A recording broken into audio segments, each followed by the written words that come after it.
So we come to the second move. Again, 3 forms put together, 8 brocades at the beginning, 18 form qigong sequence, and then a 9 form I picked up in the Himalayas. So again, it's 35 moves with 3 forms all bundled together. Doesn't really matter, you can do these singly or in the sequence I'll put them. So this next one is the second of the 8 brocades, and it's, get this the right way around, or say this the wrong way around. So again, lifting the hands to raise the condition of the stomach and the spleen. I had it called other things.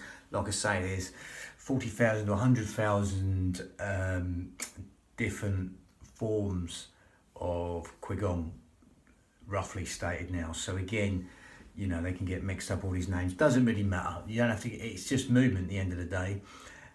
With that, we're not going the traditional route of meridians, electromagnetic rivers, etc. Detailed in the traditional forms. I've done that on other tapes. We're going down a different path with the breathing. So again, the breathing is the main thing. You can spend as long as you like on the movement. You can pick up the movement straight away. The breathing we spend longer on. So again, we're going to go down the yogic Pilates hypnotic path with it, okay, or the hypnotherapy breath with it. Again, a mixture of the breath. You're just going to calibrate and synchronize that, integrate that in vinyasa, breath synchronized movement, basically in Sanskrit. Again, none of that really matters. So again, we just want to get the breathing and then add it and just feel how good that feels after. Okay, each one's linked to organs. So this one, you know, it says what it does on the tin.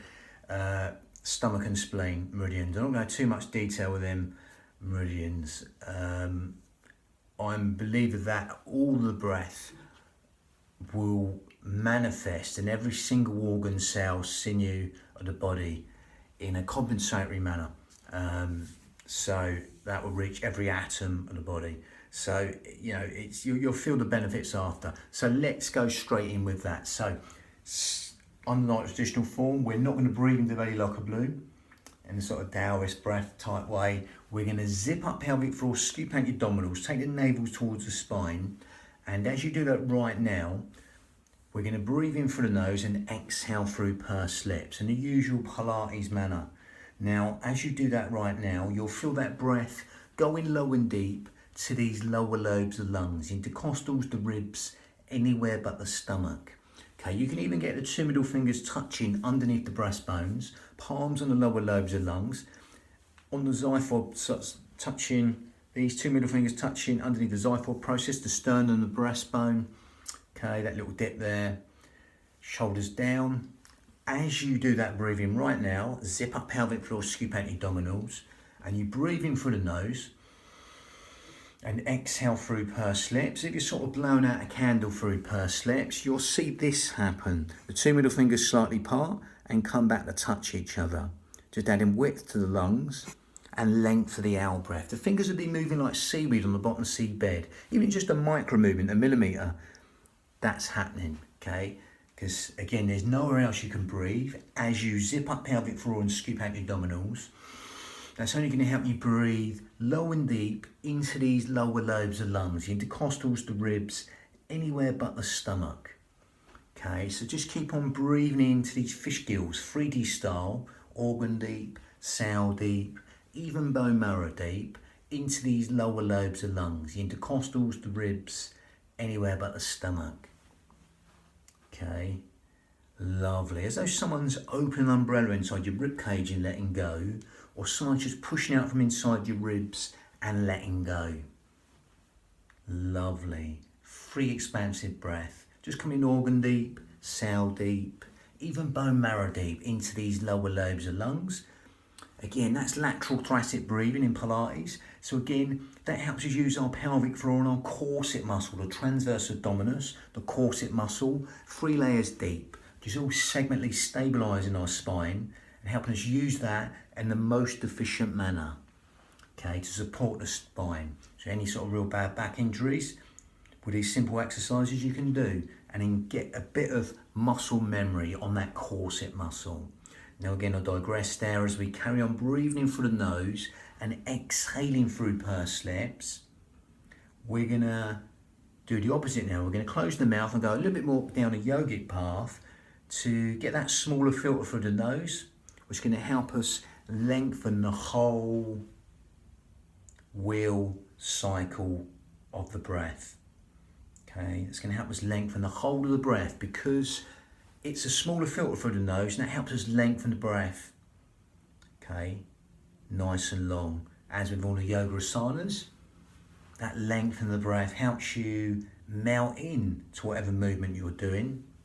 It's like a tool, it's the bridge between the mind and the body, it's our gauge to see how deeply relaxed we can get into these postures. The breath within the breath, as Kabir calls it, that's what we're bringing our mind to. Now, as you consciously bring your mind to that breath, as you still zip up pelvic floor and scoop out your abdominals, and carry on breathing in through the nose and out through the nose, you'll feel you want to just allow the out breath to go longer than the in breath. So just allow that to happen. With that natural rise and fall of the rib cage, you'll naturally feel as you let go, everything just relaxes, and you're just going to naturally want to just allow the out breath to go longer than the in breath. Okay, just allow that to happen. That's all you have to do on that, as you're doing that right now. As you're zipping up pelvic floor and scooping out your abdominals, allow the out breath to go longer than the in breath. And then consciously take your mind to that out breath. Rather than the breath breathe you, you're going to breathe the breath, that out breath. You're going to consciously lengthen that out breath within your limits. You're not forcing anything, and as you do that, you're going to quadruple it, double it, or triple it, whatever suits you, feels more natural to you. Everyone's count will be different. And then as you do that, just allow that simplicity to relax the mind. And as you allow that simplicity to relax the mind, you'll be bringing in something called the parasympathetic nervous system. Okay, well, you'll be benefiting that in a very beneficial way. The in-breath's conscious thought, the out-breath is subconscious thought. So as you elongate the out-breath longer than the in-breath, that's going to help us bring benefit to all the things we don't think about. Sleep, digestion, rest, and relaxation all being benefited by elongating the out-breath longer than the in-breath. Even cellular communication, organ function, process elimination and assimilation within the body. All the housekeeping properties of the body are being benefited by elongating the out-breath longer than the in-breath, and that simplicity will allow that to happen. Okay, so that's a little bit more of the hypnotic or hypnotherapy type breathing, commonly known as 7-11 breathing, similar to that, but we're not counting the breath. We're just elongating the out breath longer than the in breath. Lovely. Now that's going to be perfectly all right to calibrate and synchronize and link to the motion we're going to do in a minute. If you want to take on a little bit further, maybe a little bit more slightly advanced yogic breath, to Ujjayi breath, victorious breath in Sanskrit, you're going to grip at the esophagus, make it more narrow, and make this sound. The only way to do it, I'm going to demonstrate so you can hear it. It's shoulders down, okay, and exhale.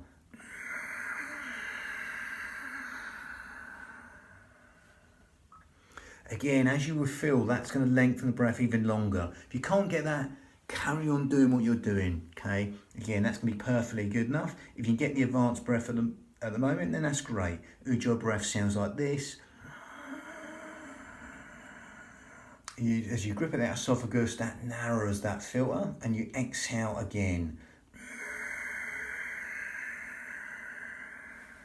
If you can get that, don't worry. Otherwise, carry on breathing without the Ujjayi breath. If you've got the Ujjayi breath, just keep on going with that silky, whistling, raspy sound from the back of the throat. That silky breath, Ujjayi breath, seashore breath.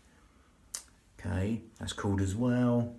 That sort of Darth Vader breath from the back of the throat. It's like going, breathing in, and you're going, with the mouth shut.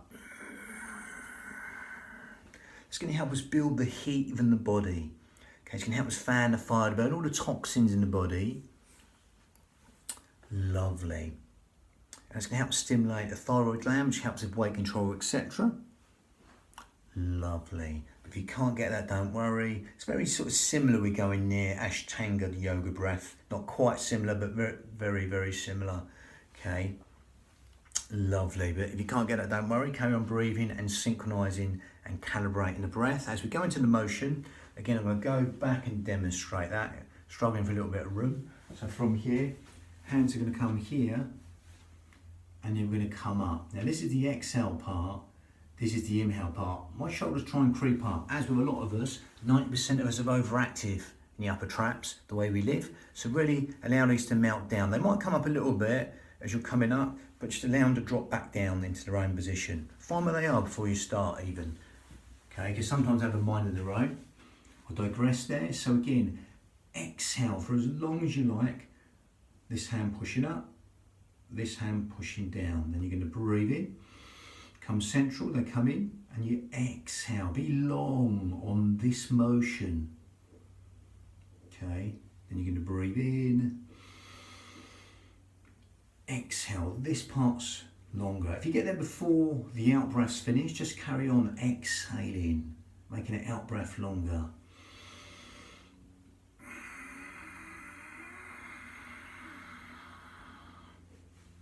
Yeah, that shoulder drop. You have to drop it up and drop it down. Do that.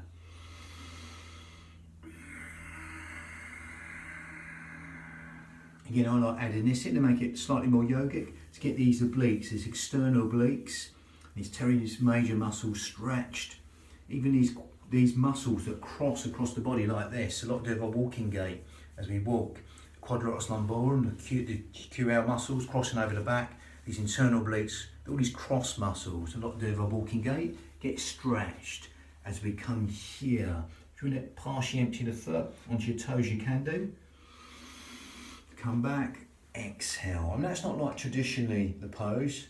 Hips, ankles, knees stacked, breathing in and exhale. But again, really exhale in and use that exhale.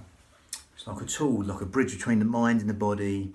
In a sort of yogic manner as you stretch. These are meant to be like yawning stretches. I mean, a lot of evidence to support that yawning is really good for it. We restrict it a lot in everyday life through lots of social things like being rude, etc. But again, it's really good. So anything's like a yawning stretch. A lot of qigong postures are like that. It's like a yawning stretch, like that first yawn in the morning. And exhale, they're meant to be sort of relaxed stretches. But again, even these finger flexors, again, get a good stretch. These forearm flexors there, get a good stretch there. And again, these obliques, the external obliques, the internal obliques, all these muscles that cross basically. Because again, if you get one muscle tight, it upsets the walking gait, that shift to the hips. So it's a very functional exercise. Lovely. So it's taking an arrow to shoot the golden eagle next, or draw an arrow to let the arrow fly next. The third move, the 8-move qigong sequence, or the 8 brocades. Again, free forms together. 35, lovely, bang.